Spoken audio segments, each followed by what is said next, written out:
আমরা আজকে এক দফার দাবিতে আজকে এখানে হাজির হয়েছি। আমরা জীবনের নিরাপত্তা, বাংলাদেশের মানুষের জীবনের নিরাপত্তা, সমাজের ন্যায় বিচার প্রতিষ্ঠার জন্য আমরা এক দফার সিদ্ধান্তে উপনীত হয়েছি। এই সরকার কোনোভাবে আর এক মিনিটও ক্ষমতায় থাকার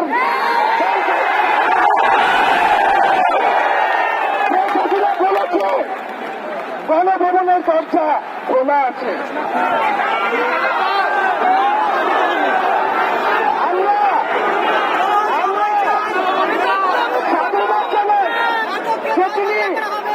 বুঝতে পেরেছে যে গণভবনের দরজা খোলা রাখতে হবে।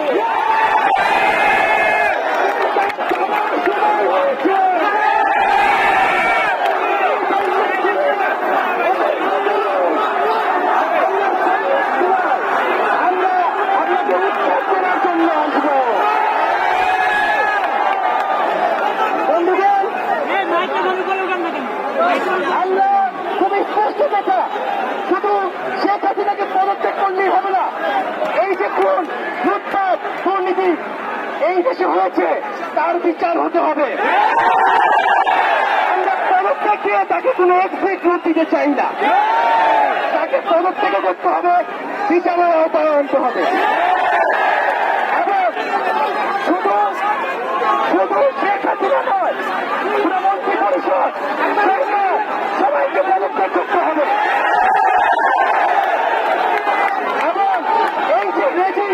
এই যে জাতীয়তাবাদী শাসন ব্যবস্থা, এটাকে বিলোপ করতে হবে।